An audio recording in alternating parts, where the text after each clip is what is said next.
আজকে আমরা করব আলোর অনুশীলনী পার্টটা। ছায়ার বই থেকে অনুশীলনীটা নিয়েছি। এবার এখান থেকে আগে সলভ করে দেখি কি কি দাঁড়াচ্ছে। আচ্ছা, ফার্স্ট প্রশ্ন বলেছে এমসিকিউর 1 নম্বরটা, কোনো গোলীয় দর্পণের ফোকাস দৈর্ঘ্য এফ, বক্রতা ব্যাসার্ধ আর এর মধ্যে সম্পর্ক কি? ফোকাস দৈর্ঘ্য এফ এবং বক্রতা ব্যাসার্ধ আর এর মধ্যে সম্পর্কটা সবার মনে থাকার কথা, F equals to R by two. এটা একটা ইম্পর্টেন্ট প্রমাণও আছে তোদের, F equals to R by two প্রমাণটা। তাহলে গোলীয় দর্পণের ফোকাস দৈর্ঘ্য এবং বক্রতা ব্যাসার্ধের মধ্যে সম্পর্ক হচ্ছে F equals to R by হয়ে গেল। এবার 2 নম্বর প্রশ্নটা বলেছে, 1 নম্বরটা তাহলে হয়ে গেল। তারপরে 2 নম্বর প্রশ্ন বলেছে অবতল দর্পণের মুখ্য ফোকাস এবং মেরু এবং মুখ্য ফোকাসের মধ্যে কোনো বস্তু থাকলে প্রতিবিম্ব হবে কেমন? অবতল দাদা তোমার শব্দটা না একো দর্পণের একো শোনাচ্ছে। সমস্যার শেষ নাই। একো কেন হচ্ছে? একো তো হওয়ার কথা না। দাদা এখন আবার ঠিক আছে। হ্যাঁ, সবাই মাইক গুলো অফ করে রাখ। হ্যাঁ, ঠিক আছে। আর আমার থেকে কোনো সমস্যা হলে বলবি, মাইক অফ করে রাখবি। আর যদি কোনো সমস্যা হয় তখনই অন করবি মাইক, ঠিক আছে? অবতল দর্পণে মেরু এবং মুখ্য ফোকাসের মধ্যে কোনো বস্তু থাকলে প্রতিবিম্ব কেমন হবে? অবতল দর্পণে মেরু এবং মুখ্য ফোকাস এই জিনিসটা পড়িয়েছিলাম। এই প্রমাণ, এই যে এটা একটাই আলাদাই রকম হয়। এই যে অবতল অবতল দর্পণের এটা হচ্ছে ফোকাস, এটা হচ্ছে বক্রতা ব্যাসার্ধ আর। আর আর এফ এর আর আর এফ তোকে বলেছে মেরু এবং ফোকাসের মাঝে বস্তুটা থাকবে। মেরু এবং ফোকাসের মাঝে বস্তু থাকলে প্রতিবিম্বটা কোথায় হয়েছিল? এরকম জায়গায় হয়েছিল, বাইরের দিকে। বাইরের দিকে এরকম জায়গায় হয়েছিল। তো এই প্রতিবিম্বটা কেমন ছিল? এটা একটা স্পেশাল প্রতিবিম্ব হয়, যেটা হয় অসৎ। অসৎ হয় এই প্রতিবিম্বটা, ঠিক আছে? অসৎ দ হওয়ার কথা ছিল, ত লিখেছে, অসৎ না, অসৎ। বইয়ে দ হতো। যাই হোক, অসৎ। আর দেখ, বস্তুর থেকে সবসময় বড় হচ্ছে প্রতিবিম্বটা। তাহলে অসৎ এবং বিবর্ধিত, 2 নম্বর অপশনটা হবে অসৎ এবং বিবর্ধিত। এই প্রতিবিম্বটা একটা ইম্পর্টেন্ট, এটা এই এই অবস্থানটা একটা ইম্পর্টেন্ট অবস্থান।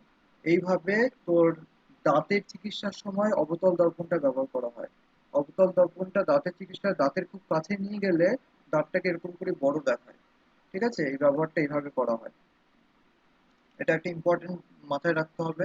আর 3 নম্বরটা বলছে গাড়ির ভিউ ফাইন্ডার হিসাবে কি ব্যবহৃত হয়? গাড়ির ভিউ ফাইন্ডার মানে গাড়ির সামনে যে আয়নাটা থাকে, আয়নাটা কেমন থাকে? আয়নাটা থাকে উত্তল দর্পণ। 3 নম্বর অপশন উত্তল দর্পণ। আচ্ছা, 4 নম্বর বলছে উত্তল দর্পণের সামনে কোনো বস্তু রাখলে বস্তুর প্রতিবিম্ব কেমন হবে? উত্তল দর্পণের সামনে বস্তু রাখলে বস্তু সবসময় একরকমই প্রতিবিম্ব হয়। উত্তল দর্পণে যেখানে ইচ্ছা বস্তু রাখ, বস্তুর প্রতিবিম্ব একই রকম হয়। কি রকম হয়? উত্তল দর্পণের সামনে বস্তু রাখলে বস্তুর প্রতিবিম্ব সবসময় ছোট করে হয়, ছোট।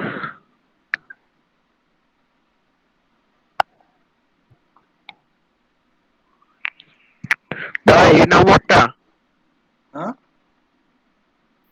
আমি বললাম এই নম্বরটা। এই নাম্বারটা কোথায়? এই নাম্বারটা সৎ এবং বিবর্জিত বলেছে, সৎ বিম্ব হয় কি? ও না না না। ফোকাসটা যদি এখানে থাকে তাহলে সমান সমতল রশ্মি ফোকাস দিয়ে যাবে, একটা গেল।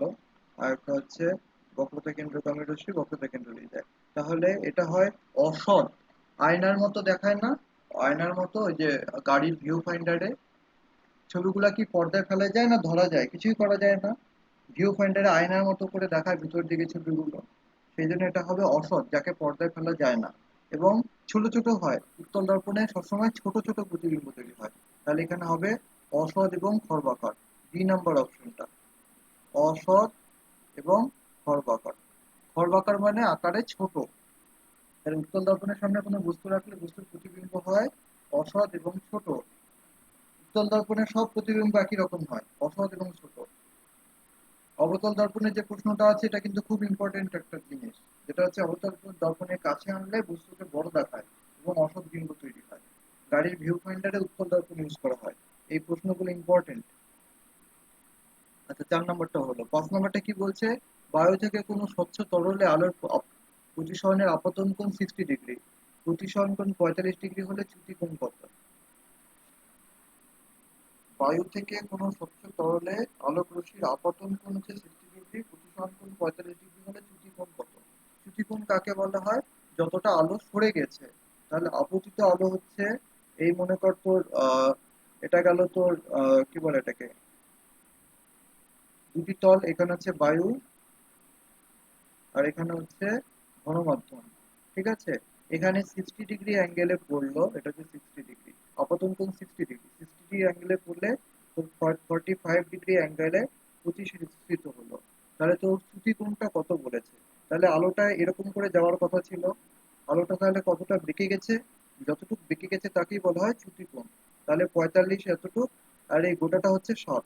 তাহলে 60 থেকে 45 বাদ দিলেই বাকিটুকু এই কোণটা পড়ে থাকবে, ঠিক আছে? তাহলে চ্যুতি কোণ ডেল সমান সমান হবে 60 ডিগ্রি মাইনাস 45 ডিগ্রি। তাহলে এখান থেকে আমরা পাচ্ছি 15 ডিগ্রি।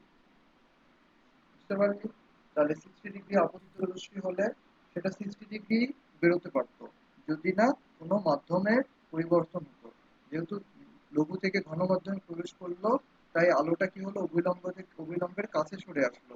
কত ডিগ্রিতে? 45 ডিগ্রিতে। তাহলে আলোটা কতটা কোন কোণে যাওয়ার কথা ছিল? 60-তে, গেল কোন কোণে? 45-এ। তাহলে সরলো কতটা? 60 মাইনাস 45, 15 ডিগ্রি সরে গেল। তাহলে চ্যুতি কোণ হবে 15 ডিগ্রি। এটা বুঝতে পারলি?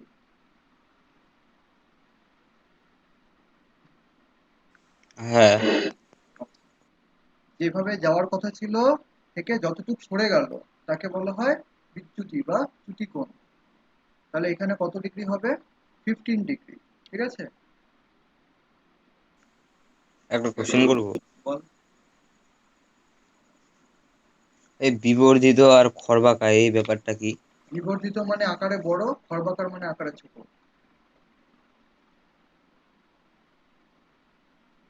ঠিক আছে, ওখানে যাবো।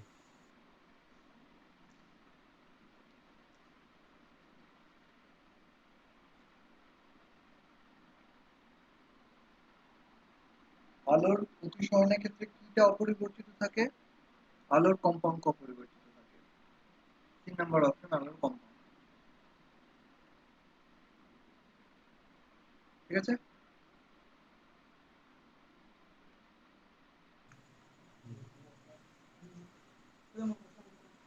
তাহলে এই 6টা এমসিকিউ হয়ে গেল। একের বি। আরো আছে। হ্যাঁ, কারো কোনো প্রশ্ন বল, আগে বল। এখান থেকে কারো কোনো প্রশ্ন? হ্যাঁ, কি বললাম বোঝা গেল না কিছু। এখান থেকে কারো কোনো প্রশ্ন? বুঝতে পারিসনি এমন কিছু আছে? হ্যালো, শুনতে পাচ্ছিস? হ্যালো। হ্যাঁ হয়ে গেছে কোনো। আচ্ছা, তাহলে হ্যাঁ নেক্সট এটা হ্যাঁ, কোনো অসুবিধা নেই। নাই।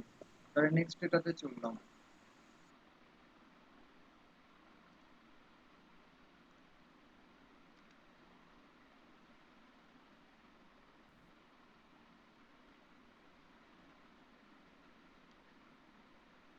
দেখা যাচ্ছে না? একটু বড় করবো? হুম, ঠিক আছে। আচ্ছা। বলছে প্রিজমে আপতন কোণ বাড়লে চ্যুতি কোণ কমে না বাড়ে? আপতন কোণ বাড়লে চ্যুতি কোণ কমে না বাড়ে?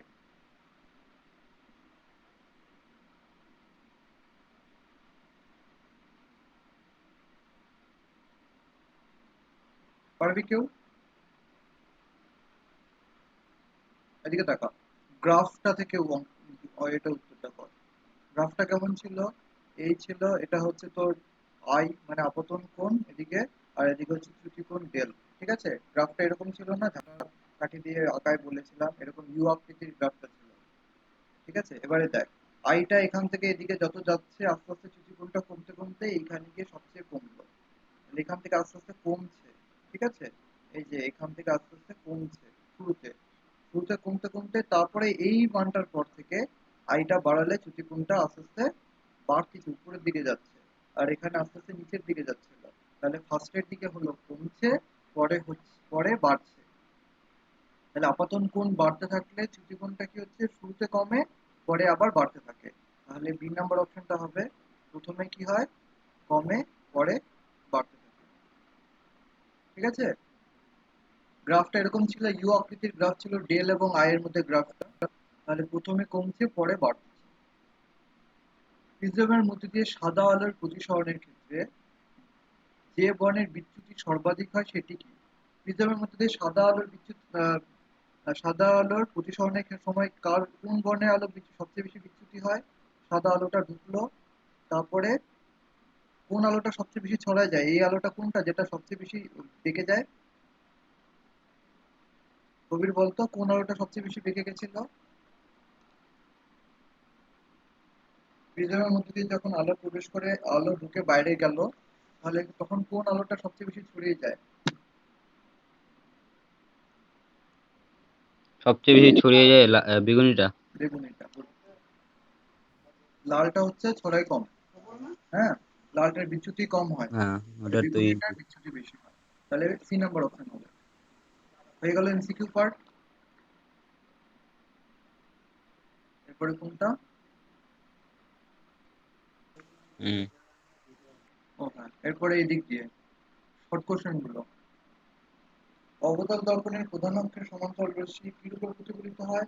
প্রধান অক্ষের সমান্তরাল রশ্মি কোন দিক দিয়ে যায়? মুখ্য ফোকাস দিয়ে যায়, তাই তো? ফোকাস। হ্যাঁ, ফোকাস দিয়ে যায়। 2 নম্বরটা কি হবে? বক্রতা কেন্দ্র দিয়ে যে রশ্মি যায় সেটা কোন দিক দিয়ে যায়?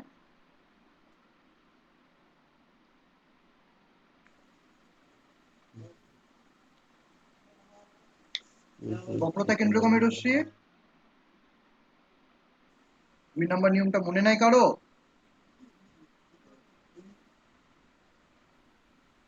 দাদা বক্রতা সোজাসুজি যায়। ওই তো যে পথে যায় ওই পথে ফির।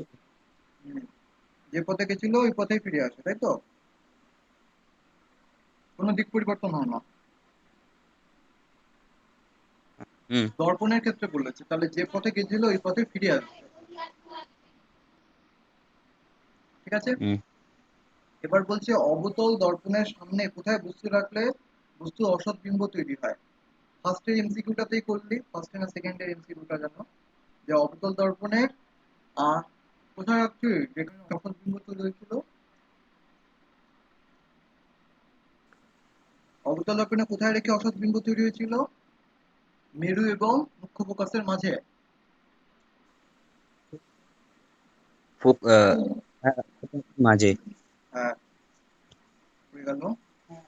এই ছিল তোর অবতল দর্পণ, এখানে ছিল তোর ফোকাস, এবং এখানে ছিল বক্রতা কেন্দ্র, এই যে মেরু। এই সামনে যদি বস্তুটাকে রাখতাম এইখানে, তাহলে এর প্রতিবিম্বটা তৈরি হতো এখানে। এটা হতো কি অসৎ বিম্ব, তাই তো? তাহলে মেরু এবং মুখ্য ফোকাসের মাঝে 3 নম্বরের উত্তর হয়ে গেল। তোরা কি লিখছিস না মনে থাকবে? লিখছি। তাহলে লেখা হয়ে গেছে 3 নম্বরটা? দাদা লিখছি তো। হ্যাঁ, 3 নম্বরটা লেখা হয়ে হ্যাঁ। গেছে। হ্যাঁ হ্যাঁ।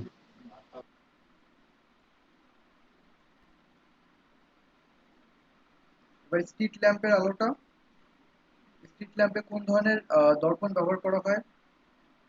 তুই পারবি? স্ট্রিট ল্যাম্পে উত্তল দর্পণ। উত্তল দর্পণ ইউজ করা হয় কেন? কারণ আলোটাকে ছড়ায় দেওয়ার ব্যাপার আছে। ছড়াবে কে? আলো ছড়ায় যায় ওখানে। হ্যাঁ, উত্তল দর্পণটা ভেতরে কি ছড়ায় করবে? যায়। উত্তল দর্পণটা আলোটাকে ছড়ায় দিবে এরকম করে। বুঝতে পারলি? স্ট্রিট ল্যাম্পে যদি উত্তল দর্পণ থাকে, উত্তল দর্পণ আলোটাকে ছড়িয়ে দিবে। তাহলে এখানে হবে কোন দর্পণ? উত্তল দর্পণ। ঠিক আছে,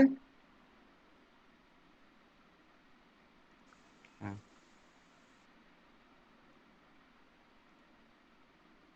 আচ্ছা, নেক্সট কি বলেছে?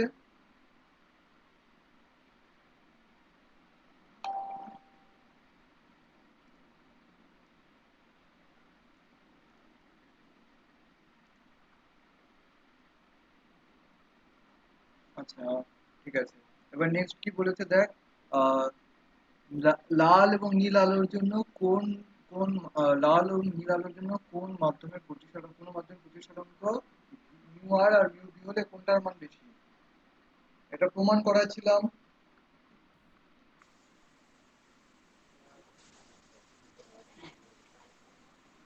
কোন আলোর মিউ বেশি? হ্যাঁ মনে আসলো প্রমাণ ইউভি ইউভি মিউ ভিটা। Mu v is greater than mu r. হ্যাঁ প্রমাণটা করাই ছিল তো। হ্যাঁ, তাহলে মিউ হুম ভি বেশি হবে মিউ আর এর চেয়ে, হয়ে গেল। ঠিক আছে, তাহলে নেক্সট, তাহলে এর পরেরটা হুম করি। ঠিক আছে। বাহ, মনে আছে তো কবিরের।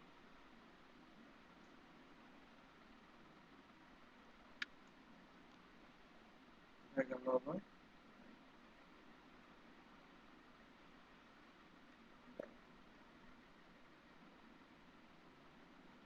আচ্ছা, এরপরে এরপরে কি হবে, পাতলা কই গেল এটা।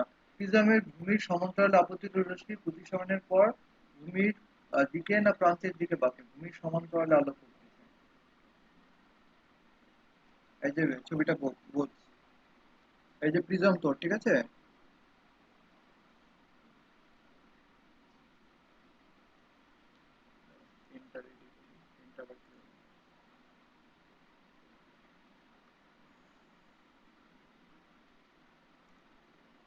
এদিকে দেখ, এই যে তোর প্রিজম, ঠিক আছে।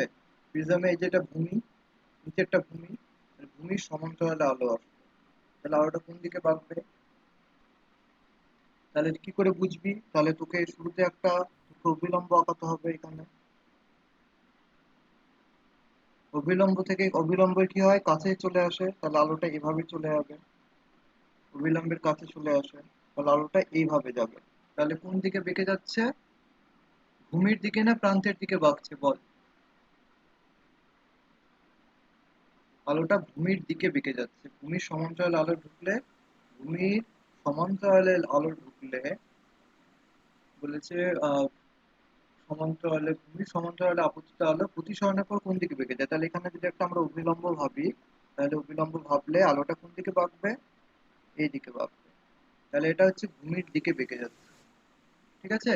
নিচের দিকে বেঁকে যাচ্ছে, উপরের দিকে উঠছে না, নিচের দিকে বেঁকে যাচ্ছে। তাহলে এটা কি হবে, ভূমির দিকে বাঁকে, ঠিক আছে। প্রতিসরণের পর, প্রতিসরণের পর ভূমির দিকে বেঁকে যায়, এই যেটা উত্তর হবে, ভূমির দিকে বেঁকে যায়, ঠিক আছে। আচ্ছা, পাতলা লেন্সে আলোক কেন্দ্র কাকে বলা হয়? এটা সংজ্ঞা বইয়ে আছে, এটা আমার বোঝা দেওয়ার কিছুই নাই। পাতলা লেন্সে আলোক কেন্দ্র বইয়ে আছে। লেন্সের ফোকাস তল কাকে বলে? বইয়ে আছে। ফোকাস তল বুঝিয়েছিলাম সংজ্ঞা, এটা বুঝতে পারছিস। সুস্থ চোখের স্থিরবিন্দু চোখ এখনো পড়ায়নি, পড়াবো। আহ কোনো মাধ্যমে আলোর বেগ এত হলে ওই মাধ্যমে প্রতিসরাঙ্ক কত, এটা অঙ্কটা করাচ্ছি এখন। আলোর বিচ্ছুরণের কয়েকটি প্রাকৃতিক উদাহরণ দাও। 11 নম্বরটা কি হবে, আলোর বিচ্ছুরণের প্রাকৃতিক উদাহরণ। আলোর বিচ্ছুরণের প্রাকৃতিক উদাহরণ কি হবে? আলোর বিচ্ছুরণ থেকে যতগুলো প্রশ্ন পড়াইছি সবগুলোর প্রাকৃতিক উদাহরণ। একটা হচ্ছে দিনের বেলা আকাশ নীল হয় কেন? দিনের বেলা আকাশ নীল হয় কার জন্য? আলোর বিচ্ছুরণের জন্য, তাই তো। হ্যালো, বল, বলছিলাম 9 নাম্বারটা কি? বল। 9 নম্বরটা পড়াইনি, পড়াবো। আলোর বিচ্ছুরণ। হ্যাঁ বলছিলাম হ্যালো, 9 নাম্বারটা 10 নাম্বারটা কি বললা? 9 নাম্বারটা আর 10 নাম্বারটা। 9 নম্বরটা পড়াইনি, ও, চোখ তো পড়াইনি মানুষের। আর 9 নাম্বারটা কি হবে, সুস্থ চোখ? নয় হুম নম্বরটাই তো বললাম পড়াইনি, 10 নম্বরটা বললাম করে দিচ্ছি। ও ঠিক আছে। হুম হুম। আর আলোর বিচ্ছুরণের উদাহরণ হচ্ছে দিনের বেলা আকাশ নীল দেখায়, শুনতে পাচ্ছিস? রামধনু হবে। ওটা বিচ্ছুরণ। বলছি আহ, রামধনু হবে না? আলোর বিচ্ছুরণ, আচ্ছা বিচ্ছুরণের উদাহরণ হবে রামধনু, হ্যাঁ। আলোর আলো। বিক্ষেপণের উদাহরণ হচ্ছে দিনের বেলা আকাশ নীল দেখায়। বিক্ষেপণ আর বিচ্ছুরণ দুটো আলাদা, আচ্ছা ঠিক ঠিক, হ্যাঁ। রামধনু হবে আলোর বিচ্ছুরণের উদাহরণ, হ্যাঁ আলোর বিক্ষেপণের উদাহরণ হবে দিনের বেলা আকাশ নীল দেখায়, ঠিক আছে।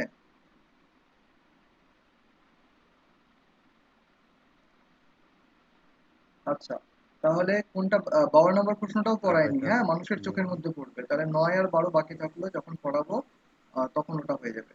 এখন তাহলে কত নম্বর অঙ্কটা করবো? 10 নম্বর অঙ্কটা আমি দেখাচ্ছি, দেখ। 10 নম্বর অঙ্কটা সূত্র মনে আছে? কবির বলতো মিউ কত হয়?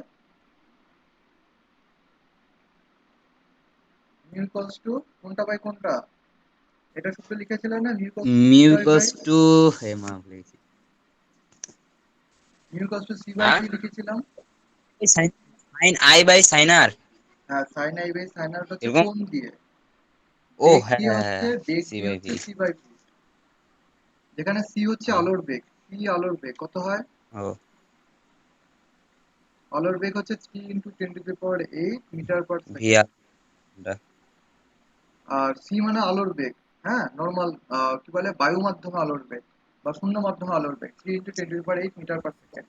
এটা মনে রাখতে হবে, এটা মুখস্থ। হ্যাঁ, সারা তোমার জীবন কাজে কথাটা লাগবে। কিছু বোঝাচ্ছে না কি বলছো?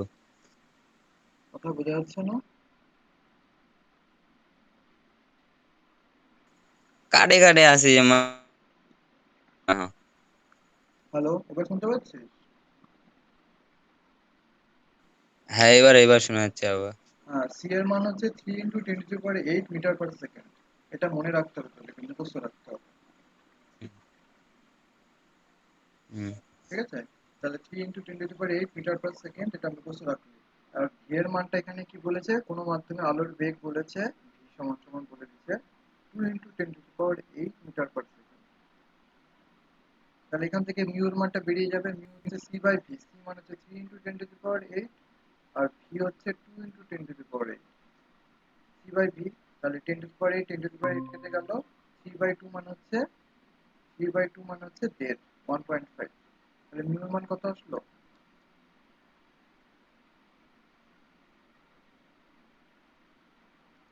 মিউ এর মান কত আসলো?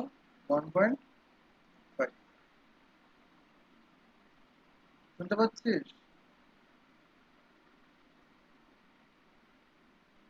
হ্যাঁ শোনা যাচ্ছে এবার। এবার ঠিক আছে, বুঝতে পারলি? বুঝতে পারছি।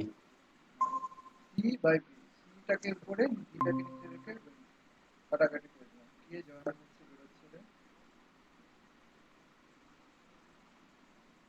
সবাই তো আছে। ঠিক আছে, আচ্ছা। তাহলে এরপরে হবে ডান বাম মিলানো। ডান বাম মিলানো কি হবে বল, কারণ বল।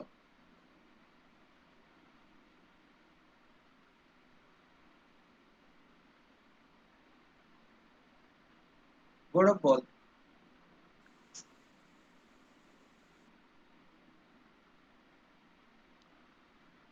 দাদা তোমার কথাটা কাটেছে, আগে বলো তো। বললাম যে ডান বাম মিলিয়ে বল একটা একটা। আকাশের নীলিমা ডান বাম গুলো পার্থক্য। বলবো। তোমার হ্যাঁ, কথাটা ইকো হচ্ছে কেন? আরো মাইক অন আছে তাই জন্য। মানে শব্দটা না ইকুইকে শোনা যাচ্ছে, তো সবগুলো ওয়ার্ড। হ্যালো, ঠিক আছে কি? দাদা প্রথমটা হবে দাদা প্রথমটা হবে আকাশে নীলিমা বিচ্ছুরণ। আকাশের নীলিমা বিচ্ছুরণ না, আকাশের নীলিমা বিক্ষেপণ। ও হ্যাঁ, বিক্ষেপণ। লাস্টের লাস্টের দিন যেটা পড়িয়েছি, রা- বিক্ষেপণ। রামধনু, রামধনু প্রতিফলন। রামধনু প্রতিফলনের জন্য। গৌরব, কবির হ্যাঁ, বল। রামধনু বিচ্ছুরণ একটু বিচ্ছুরণ। আগে রং ভাগ হয়ে যায়, রং ভাগ হয়ে গেলে তাকে বলে একটু আগে বিচ্ছুরণ। তুই তারপরে নীলিমা হচ্ছে বিক্ষেপণের জন্য। পার্শ্বসরণ কার জন্য হয়? পার্শ্বসরণ। পার্শ্বসরণ কিসে হয়েছিল? কাচের পার্শ্বসরণ কাচের কাচের প্লেটে আলো পড়লে এরকম করে গিয়ে এরকম করে বেঁকে যাচ্ছিল, এটাকে বলে পার্শ্বসরণ। এটা কি হচ্ছে, আলো একটা মাধ্যম থেকে আরেকটা মাধ্যমে ঢুকছে, এটাকে কি বলে, প্রতিফলন না প্রতিসরণ? প্রতিসরণ। হ্যাঁ, প্রতিসরণ। তাহলে পার্শ্বসরণ হবে কার জন্য? আলোর প্রতিসরণের জন্য। তাহলে এটা প্রতিসরণ। হ্যাঁ, ঠিক আছে। পার্শ্বসরণ প্রতিসরণ।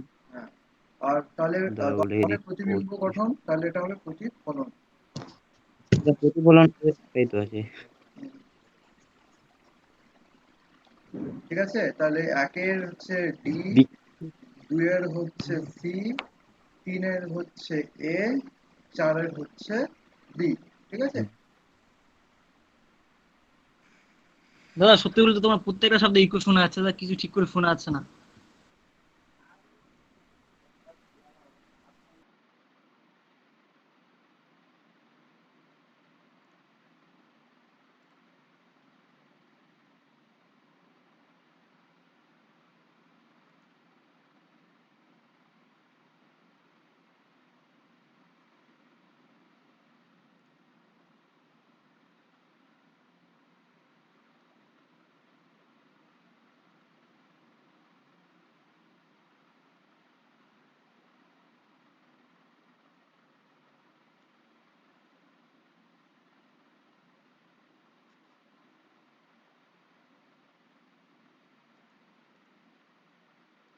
বিরক্ত হবে না?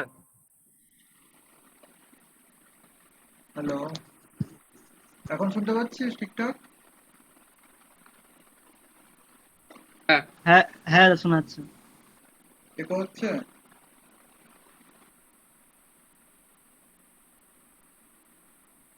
একো হচ্ছে?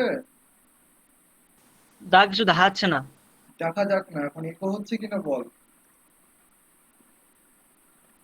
না দা না এখন না, এখন এগোচ্ছে না।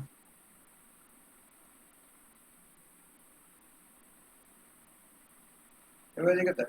ঠিক আছে, এবার তাহলে লেন্সের মুখ্য ফোকাসের সংখ্যা কত হবে?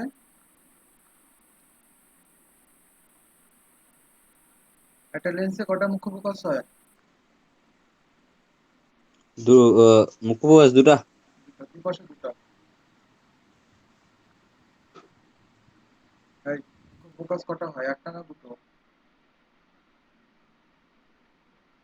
একটা মুখ্য ফোকাস হয়, একটা গৌণ ফোকাস হয়।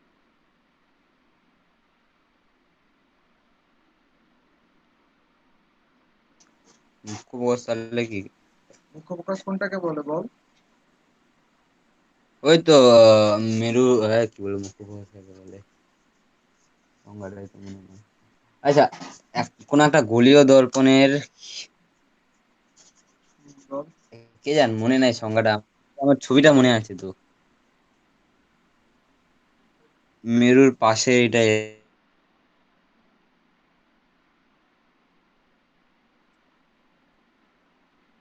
আর কি, মেরু আর বলতে গেলে।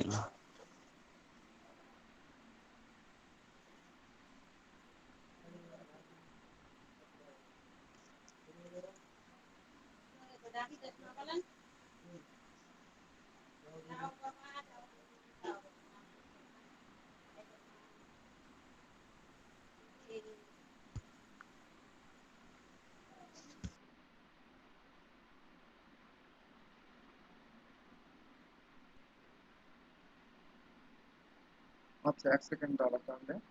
আহ, ঠিক আছে, দুটি থাকে, দুটি। হুম, দুটিই থাকে। দাদা আজ কিছু পড়াবো না? কেন? এটা কি হচ্ছে? আড্ডা?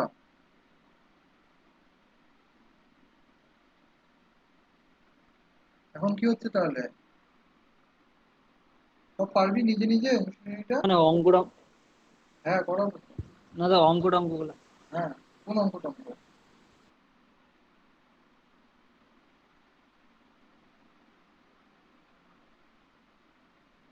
তোর কথা বুঝতে পারছি না, কি বলছিস? আমি তো আমার মনে হচ্ছে আমি পড়াচ্ছি। তো এগুলো হয়ে গেলে থাকলে কোনো সমস্যা নেই আমার। নীল কাচের উপর লাল কাচ রাখলে কিরকম দেখাবে কবি?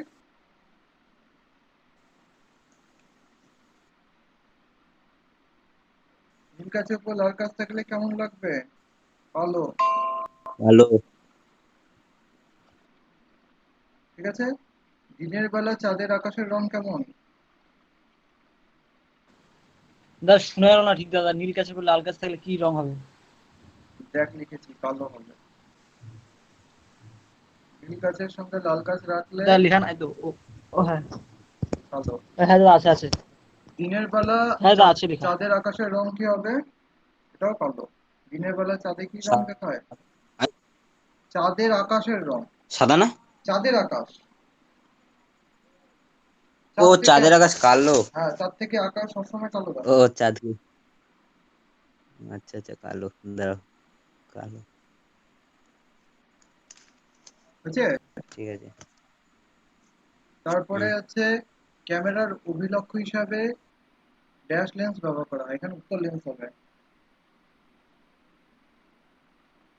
ও অভিলক্ষ্য।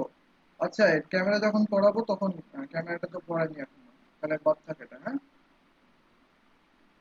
কাচের স্ল্যাবে রশ্মির প্রতিসরণে কোনো চ্যুতি ঘটে না। হুম। তাহলে এটা সত্যি না মিথ্যা? কাচের স্ল্যাবে রশ্মির কোনো চ্যুতি ঘটে না, শুধুমাত্র কি হয়, কাচের স্ল্যাবে রশ্মি পড়লে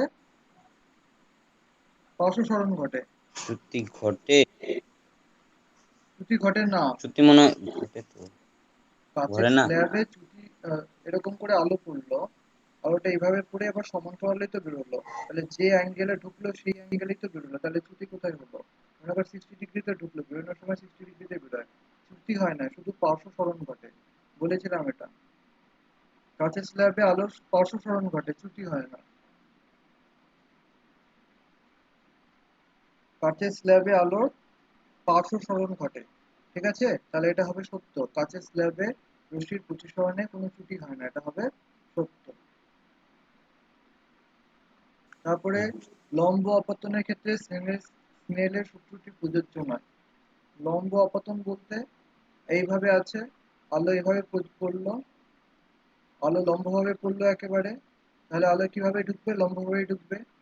তাহলে sine I by sine R equals to ধ্রুবক। সাইন আই মানে কত? আই মানে কোনো কোণ তৈরি করেনি, মানে 0 ডিগ্রি। তাহলে আহ এখানে ছবি দেখাচ্ছে না তো কি করছিস সাথে কি দেখতেই পাচ্ছিস না? দেখা যাচ্ছে না তো। হ্যালো, দেখতে পাচ্ছিস উপরে? হ্যাঁ, কিছু এখানে কিছু দেখাচ্ছে না, শুধু কালো কালো দেখাচ্ছে। দাদা আমি স্পষ্ট দেখতে পাচ্ছি। এরকম করে কি করে আমি পড়াবো দাঁড়াও বল? আবার জয়েন, তাহলে আমি দেখাবে, একদম দাঁড়াও। স্পষ্ট দেখতে পাচ্ছি।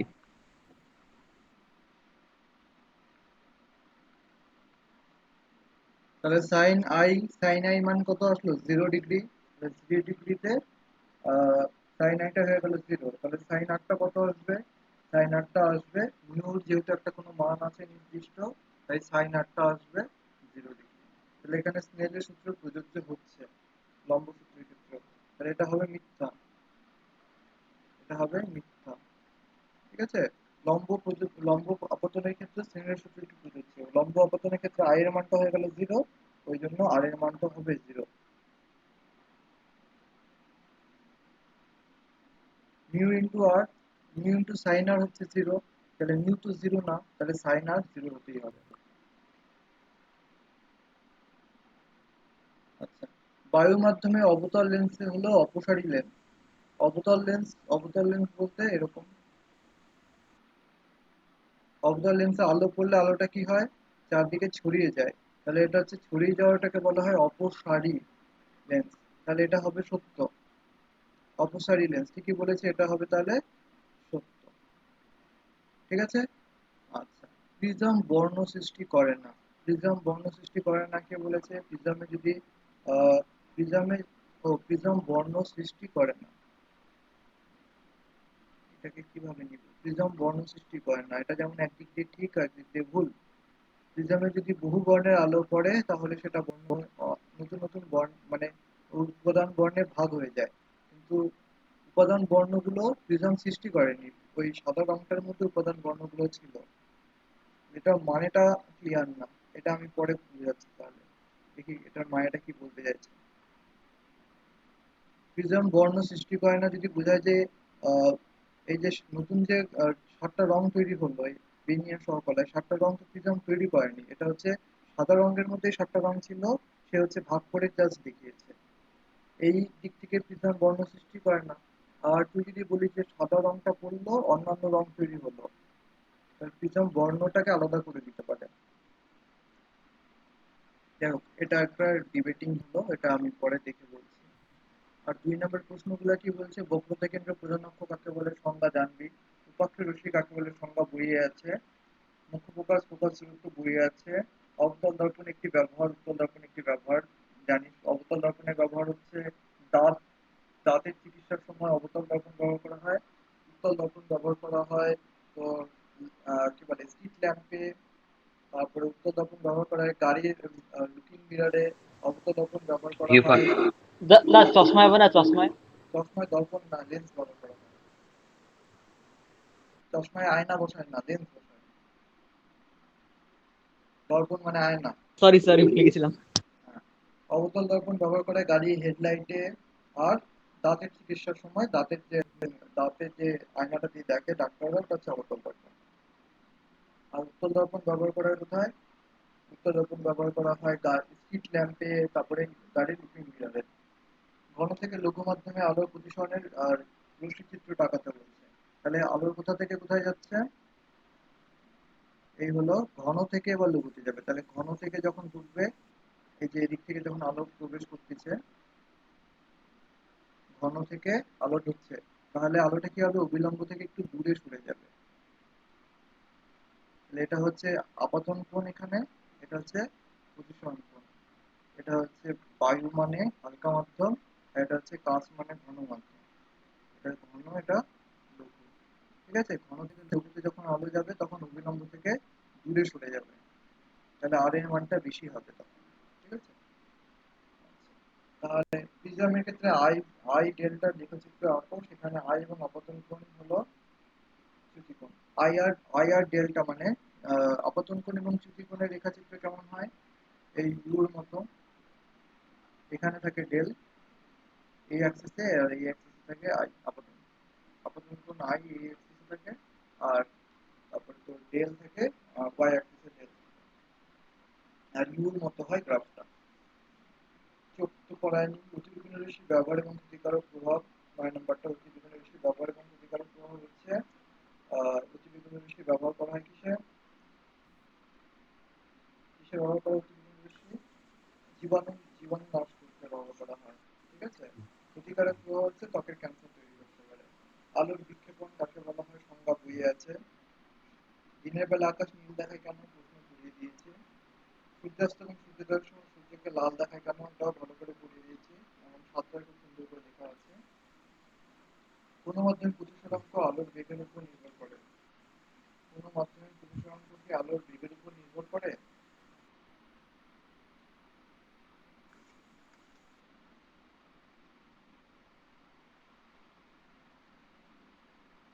হ্যাঁ, মাধ্যমের প্রতিসরাঙ্ক মিউ ইকুয়ালস টু কি হয়? C by V. সি হচ্ছে ওই মাধ্যমে আলোর বেগ।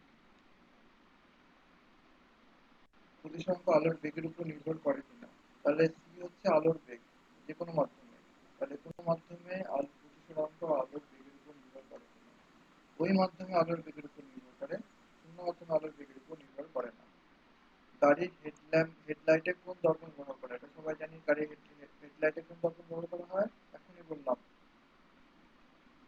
অবতল। অবতল দর্পণ ব্যবহার করা হয়। আচ্ছা, হয়ে গেল তাহলে। তো সমস্যা সব সমাধান হয়েছে। ওই আর মানুষের চোখ বাদে, মানুষের চোখটা পড়ানো হয়নি, পড়ানো হয়নি। একটি অবতল দর্পণের ক্ষেত্রে দেখা ইপিকলস টু আর/2 প্রমাণটা করেছি প্রথম দিন। আহ পারবি। লেখাচিত্রের সাহায্যে অবতল দর্পণ দ্বারা বিবর্ধিত অসৎ বিম্ব তৈরি করো। অবতল দর্পণ দ্বারা বিবর্ধিত অসৎ অবতল দর্পণে, তাহলে কোথায় হবে বস্তুটা? এফ এবং মেরুর মাঝখানে। তাহলে এখানে এই পাশে হবে বিবর্ধিত একটা প্রতিবিম্ব। এফ এবং মেরুর মাঝখানে যদি করিস তাহলে উল্টা পাশে একটা বিবর্ধিত প্রতিবিম্ব তৈরি হবে। ঠিক আছে? এটা হবে অসৎ। তাহলে করে নিবি এটা। বিবর্ধিত প্রতিবিম্ব লেখাচিত্রের সাথে উত্তর লেন্সের ক্ষেত্রে বিবর্ধিত ও খর্বাকার সৎবিম্ব, বিবর্ধিত অসৎবিম্ব তৈরি করে দেখা। তাহলে যা যা বলছে করে দিবি। বিবর্ধিত মানে বড়, ঠিক আছে? ও খর্বাকার মানে হচ্ছে ছোট। বিবর্ধিত মানে বড়, খর্বাকার মানে হচ্ছে ছোট। সৎবিম্ব তো জানিস তোরা কি? সৎবিম্ব মানে হচ্ছে পর্দায় ফেলা যায় এমন, এখানে ডট ডট ডট ডট দিয়ে বোঝানোর দরকার পড়ে না। ঠিক আছে? যেটা ডাইরেক্ট আলোটা আসে বলে পর্দায় ফেলা যায়, সেটা হচ্ছে সৎবিম্ব। তাহলে বিবর্ধিত কোনটা হবে? একটা করবি উত্তর লেন্সের ক্ষেত্রে বিবর্ধিত খর্বাকার সৎবিম্ব, বিবর্ধিত অসৎবিম্ব তৈরি করতে বলছে। বিবর্ধিত অসৎবিম্ব তো জানিস, আহ আলোক কেন্দ্র এবং মুখ্য ফোকাসের মাঝখানে রাখতে হবে। এই ছবিগুলো সবগুলো আঁকিয়ে দিয়েছি আমি উত্তর লেন্সের ক্ষেত্রে। ভিডিওটা লাগলে আরেকবার দেখে নিবি, ওখানে সব করা আছে। ঠিক আছে? মানুষের চোখের দৃষ্টি ত্রুটি, এটা এখনো পড়ায়নি, বাকি থাকলো। স্নেলের সূত্রের সাহায্যে আলোর বিচ্ছুরণ ব্যাখ্যা। বিচ্ছুরণের ভিডিওটাতে পেয়ে যাবি। স্নেলের সূত্রের সাহায্যে আলোর বিচ্ছুরণের ব্যাখ্যা ওখানে বলেছিলাম। আলোর প্রতিসরণের দুটি সূত্র বিবৃত করো এবং দ্বিতীয় সূত্রের গাণিতিক বিবৃতি করো। আলোর প্রতিসরণের দুটো সূত্র হচ্ছে, একটা হচ্ছে আপাতন কোণ, আপতিত রশ্মি, প্রতিসৃত রশ্মি এবং আপতন বিন্দুতে অঙ্কিত অভিলম্ব সবই কোথায় থাকে? একটা তলে থাকে, এটা হচ্ছে প্রথম সূত্র। দ্বিতীয় একই সূত্র সূত্র। হচ্ছে আহ আপতন কোণের সাইন এবং প্রতিসরণ কোণের সাইনের অনুপাত ধ্রুবক থাকে। সেটা হচ্ছে গাণিতিক রূপটা হচ্ছে mu equals to sine I by sine R. এটা হলো স্নেলের সূত্রের গাণিতিক রূপ। হয়ে গেল? ঠিক আছে। আর লাস্টেরটা হচ্ছে প্রিজমের del equals to I1 plus I2 minus A, বড় প্রমাণটা, প্রিজমের প্রমাণটা যেটা দিয়েছিলাম সেই প্রমাণটা। তাহলে সব কোশ্চেন আশা করি বুঝে গেছিস। হ্যালো? হুম, ঠিক আছে। তাহলে অনুশীলনী একটা শেষ করলাম। আর আগের দিন বেশ কয়েকটা এমসিকিউ দিচ্ছিলাম, ঠিক আছে? এমসিকিউ গুলো কি কি করেছিস? এমসিকিউ শর্ট কোশ্চেন দিয়েছিলাম। আমার ওখান থেকে কিছু অসুবিধা হচ্ছে? আচ্ছা, ঠিক আছে। ওখানকার প্রত্যেকটা উত্তর করা আছে, ঠিক আছে? উত্তরগুলো আমি পাঠিয়ে দিব। উত্তরগুলো দেখে বলবি, তারপরে যদি কারো বুঝতে সমস্যা থাকে আমাকে মার্ক করে করে বলবি, আমি ওগুলো আবার ডিসকাস করে দেবো। ঠিক আছে? উত্তরটা আমি পাঠিয়ে দেবো। আচ্ছা, ঠিক আছে। হুম। তাহলে অনুশীলনটা শেষ হলো স্যার।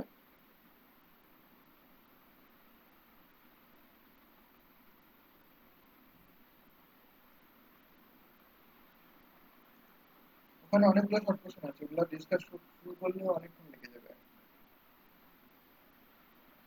ওখানকার উত্তরগুলো আমার কাছে করা আছে, আমি তোকে পাঠিয়ে দেবো, ঠিক আছে? আমি গ্রুপে পাঠিয়ে দিব। তাহলে অঙ্ক শুরু করো, অঙ্ক। আমি গ্রুপে পাঠিয়ে দিব, ওখান থেকে তোরা দেখে নিবি যে কোন কোনগুলো ঠিক আছে না আছে। আচ্ছা।